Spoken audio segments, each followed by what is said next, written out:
y están ahí en el fondo del ojo, ¿de acuerdo? En los vertebrados. En los invertebrados, en algunos están de forma más expuesta e incluso en los que están de forma un poco más interna en el ojo, tienen una estructura ligeramente diferente a la nuestra. Y esa retina ahora la tenéis aquí. Esta retina la hemos aislado en el laboratorio de un animal de experimentación que estaba sufriendo neurodegeneración. Por la imagen podéis percibir que se trata de una estructura muy finita, tiene un espesor entre 500 y 700 micras, en este caso es transparente, incluso podéis ver por ahí unos hilillos, se tratan de los vasos sanguíneos que vayan la retina, que llevan los nutrientes hasta las células, incluso podéis ver ahí un puntito, esa es la puerta del nervio óptico, ese es el inicio del nervio que va a llegar hasta el cerebro, va a llegar la información visual hasta nuestro cerebro. Y para que las células de esta retina funcionen, es necesario que les lleguen estímulos. Aquí pues nos están llegando un montón de estímulos visuales y nuestro cerebro va a procesar la forma, va a procesar el movimiento y va a procesar los colores de los estímulos que nos vienen. Pues aquí están las células que lo van a hacer. Vamos a ir poco a poco entrando en esta retina.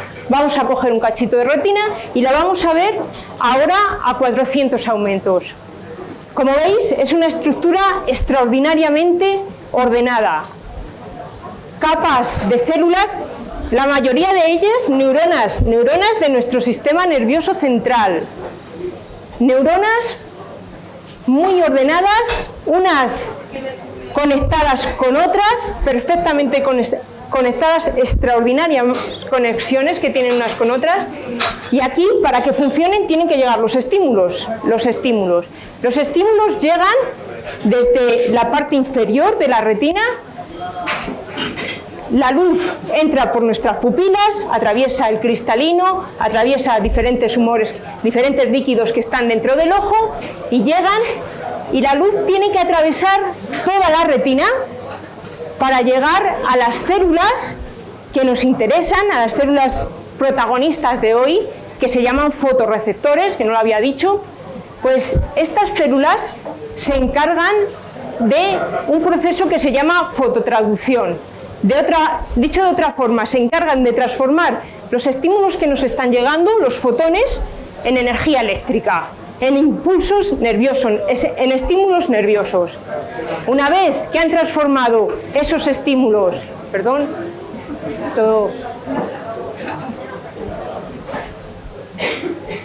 una vez que han transformado esos estímulos en impulsos eléctricos, lo que van a hacer es llevarlas al resto de las células de la retina, lo traspasan al resto de las células de la retina y ya hay unas que se encargan de enviarlas al cerebro. Y ya el cerebro interpreta la forma, los colores, los movimientos que estamos viendo. Porque realmente, aunque miramos con los ojos, vemos con el cerebro. Aunque nuestra retina esté intacta y fantástica, si nuestro cerebro no está bien, no está perfecto, entiendo por las zonas que procesan información visual, si estas zonas no están intactas, no somos conscientes, no podemos ser conscientes ni de las formas, ni de los colores, ni de los movimientos, aunque nuestra retina esté perfecta, ¿de acuerdo? De manera que, en cierto modo, es desde luego que miramos con la retina, pero vemos con el cerebro. Bien, vamos a ir aumentando esto. Esta imagen es de un corte más o menos de una retina a 400 aumentos. Si lo ponemos al microscopio y lo vemos, 400 aumentos más. Vamos a ponerlo un poquito más. Esta está aproximadamente a 1000 aumentos. Esta imagen está recogida de unos compañeros que trabajan ahí en Alicante. En Alicante, el profesor Nicolás Cuenca, posiblemente el mejor microscopista del mundo, me prestó esta imagen. Aquí vemos estas células que son de verdad auténticas neuronas. Posiblemente sean las células más sofisticadas de todo nuestro cuerpo. Y eso sí, son las células que más energía van a utilizar. Os voy a decir a lo largo de la charla por qué son las células que más energía utilizan.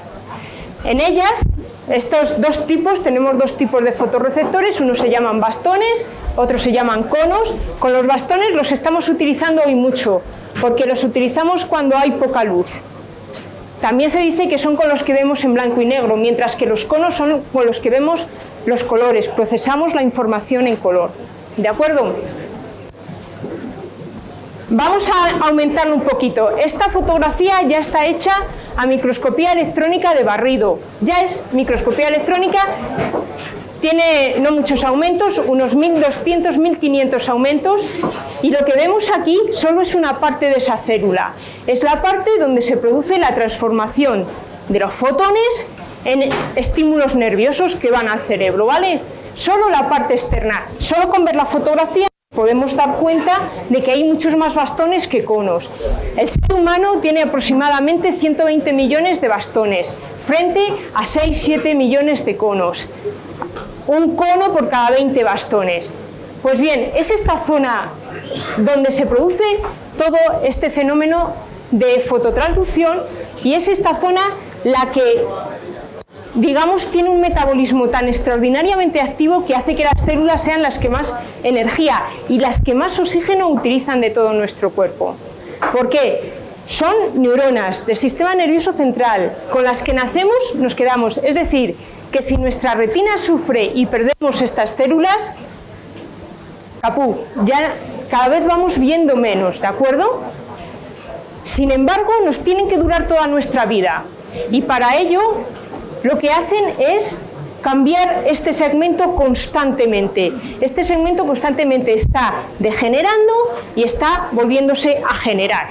De manera que por aquí arriba hay unas células que van quitando todo lo que va quedando, todo lo que va arrastrando de los fotorreceptores, y lo van eliminando. Si no funcionan las células esas, pues se quedan manchas en nuestra retina y no podemos ver bien.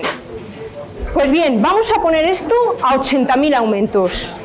Vamos a ponerlo un poquito más, y lo que vemos al ponerlo a 80.000 aumentos, si me hace caso, sí, pues lo que vemos son unas líneas. Esto ya está a microscopía electrónica de transmisión. Más aumentos, sencillamente. Y lo que vemos son un montón de rayas solo del segmento este externo del fotorreceptor. Un montón de rayas. Todas estas rayas negras que hay aquí son membranas celulares. Son las membranas esas que siempre nos han explicado que rodean una célula, pues estas son membranas apiladas una detrás de otra. De manera que cada una de esas rayitas contiene todos los lípidos, los glúcidos, las proteínas, todas las moléculas que constituyen las membranas. Y además tienen unas proteínas especiales que hacen que se puedan absorber las longitudes de onda, que se puedan absorber los estímulos que nos están llegando. De manera que imaginaros, este segmento cambia a una velocidad endiablada constantemente, de manera que la célula necesita tener una maquinaria de síntesis de proteínas, lípidos, glúcidos tan inmensa que hace que sean las células que más energía utilicen de nuestro cuerpo. Ya os digo, más incluso que las células musculares. Y están funcionando incluso si estamos dormidos, si estamos con los ojos cerrados.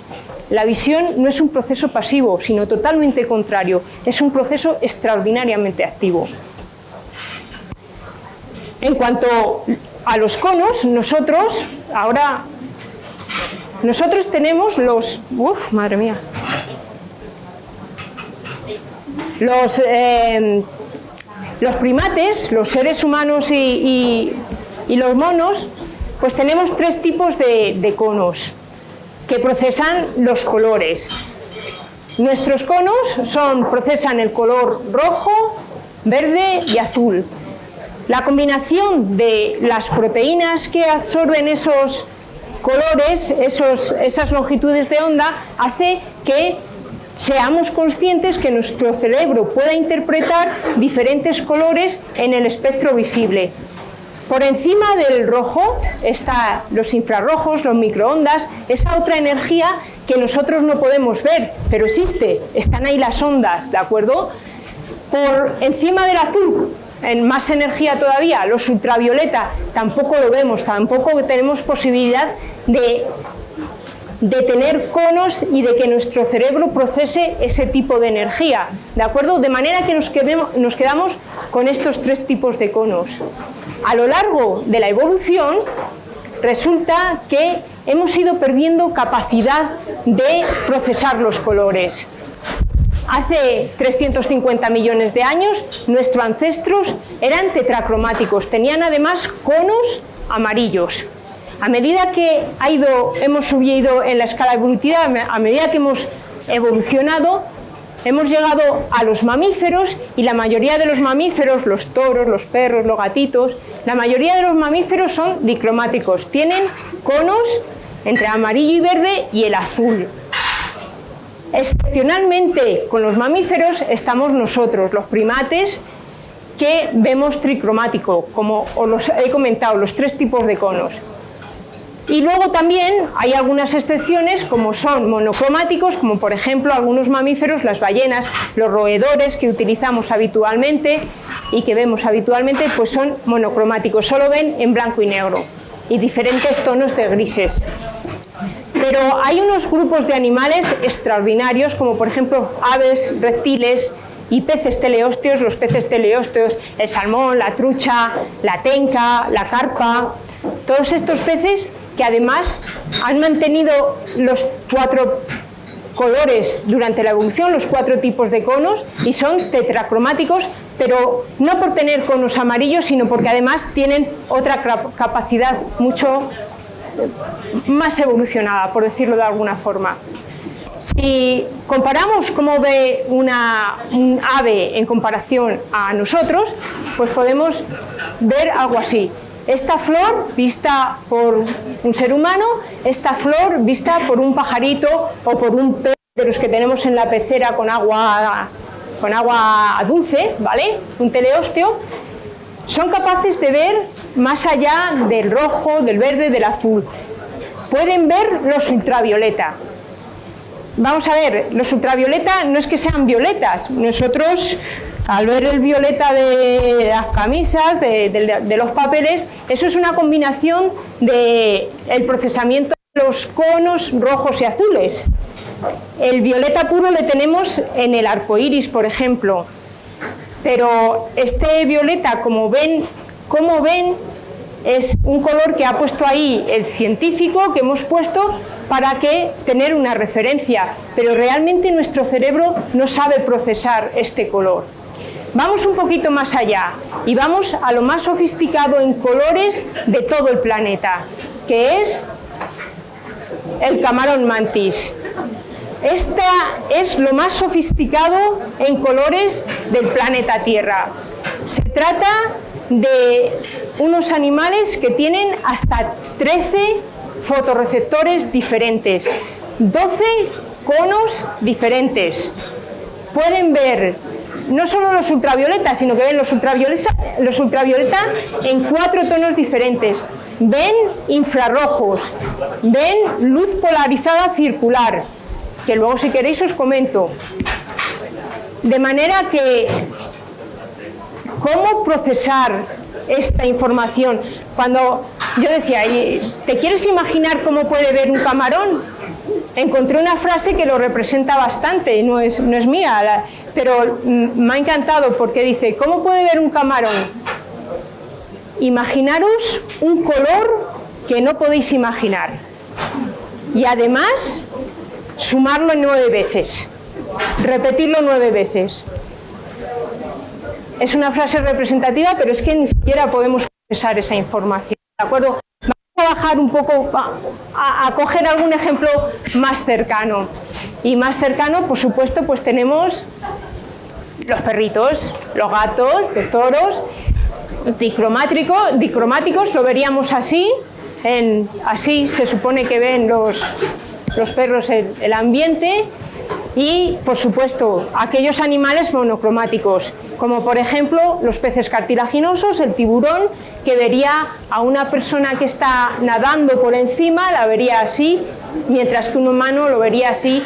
Y además, por supuesto, estructuras en el ojo que permiten enfocar bien esas imágenes. Y enlazando con esto, ya quiero comentarles en las últimas diapositivas, quiero comentarles algo de la investigación que yo he hecho y que estamos haciendo. Los peces teleósteos os he comentado que ven también en los ultravioletas, como lo sabes. Tienen una característica, un par de características extraordinarias que a lo mejor nos da pie a que los podamos envidiar un poquito. Cuando un pez nace, o cuando nacemos, tenemos un tamaño de globo ocular y a medida que crecemos, pues ese globo ocular va aumentando de tamaño. De manera que en los mamíferos lo que sucede es que pues cada vez, a medida que aumenta el globo ocular, pues hay menor densidad de células, porque con las células que nacemos son con las que nos vamos a quedar el resto de nuestra vida. Pues en peces teleósteos no sucede esto. Crece el tamaño crece el globo ocular muchísimo, pero es que además también crece el número de células, de manera que la densidad celular no baja absolutamente nada. Tienen ahí una zona, un pool de células que se va a ir regenerando, va a ir ocupando el globo ocular durante toda su vida. Pero además hay otra característica extraordinaria.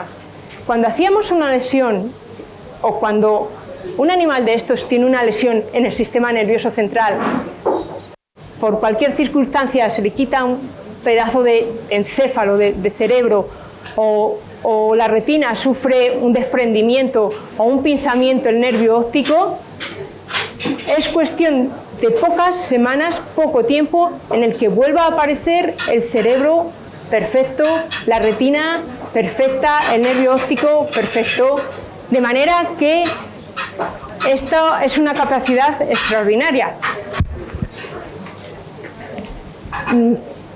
Los mamíferos, pues no tenemos la capacidad, lo sabéis, que no tenemos capacidad de regenerar nuestro sistema nervioso central, de manera que hay muchas investigaciones que se han dirigido a comparar qué pasa en estos peces que con esa capacidad tan extraordinaria, qué pasa en mamíferos. Esa fue parte de mi investigación, la que me inició en las neurociencias, con trasplantes de retina, con lesiones que hacíamos en estos peces, que eran lesiones que se reflejan en los seres humanos. Por ejemplo, un tumor cerebral que hace presión sobre el nervio óptico, pues nosotros pinzábamos el nervio óptico, pinzábamos el nervio óptico de los peces, asemejábamos ese tipo de enfermedades, o bien lesionar las células que están alrededor de la retina, otro tipo, volvían a aparecer las retinas perfectas, el nervio, y lo que es más importante, volvía a ser funcional, ¿de acuerdo? Porque no solo ya es el hecho de que regenere, sino de que regenere y vaya al sitio exacto a hacer sus conexiones. Uno de los modelos que teníamos es hacer lesiones en torno a la retina para, digamos, simular un grupo de enfermedades que comprenden lo que se conoce en los seres humanos como la retinosis pigmentaria. Se trata de un grupo de enfermedades en las cuales van desapareciendo los fotorreceptores, primero los bastones que tenemos alrededor de la retina, de manera que poco a poco empiezan a desaparecer bastones y entonces tenemos serios problemas en ver cuando ya la luz, cuando hay poca claridad, cuando está bajando el día, cuando ya se va el sol, empezamos a tener problemas y sobre todo en la retina periférica. Luego, además, poco a poco lo que va sucediendo es que esos bastones secretan productos importantes para que los conos estén también contentos, de manera que van desapareciendo los bastones y ¿qué sucede? Que también van desapareciendo los conos. De manera que no solo vamos perdiendo visión en la parte periférica, sino que también vamos perdiendo visión central y poco a poco vamos viendo cada vez menos. Pues este modelo de retinosis pigmentaria es con el que trabajamos en el laboratorio el grupo de Neurohistología y Desarrollo de aquí, de la Universidad de Castilla-La Mancha. Se trata de un modelo de roedor, son ratitas que nos las cedió un investigador de California, el doctor Lavaille, que encontró en estas ratitas una mutación espontánea que daba lugar a la retinosis. Nosotros en el grupo pues nos dedicamos a estudiar principalmente pues canales iónicos, cómo degeneran las células, nos hacemos preguntas en este entorno. Pero además no nos queremos quedar ahí, también queremos estudiar, y estamos en un proyecto con ello, pues qué sucede cuando vamos perdiendo todas estas células, qué sucede en nuestro cerebro, que al fin y al cabo, pues si no está bien la parte occipital, pues la parte visual, pues tampoco podemos procesar la información. Entonces, parte de nuestra investigación se dedica a ello. Y hay otros laboratorios con los que estamos en contacto, pues que estudian la parte de la corteza visual y lo hacen intentando estudiar cómo se procesa la información visual. Y para ello, ya la última diapositiva, emplean cuadros como los que pintó Dalí, emplean los cuadros de Dalí para ver cómo la corteza visual va procesando lo que vamos viendo.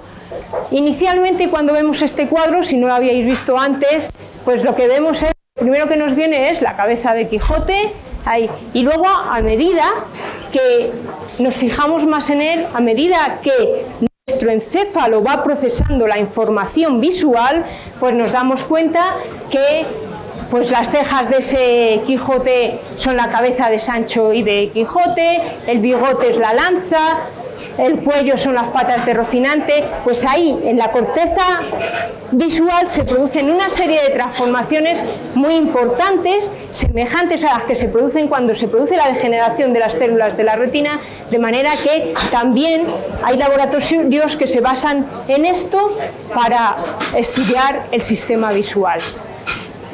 Y llegados a este punto, me pongo a vuestra disposición. Muchísimas gracias a todos por escucharme.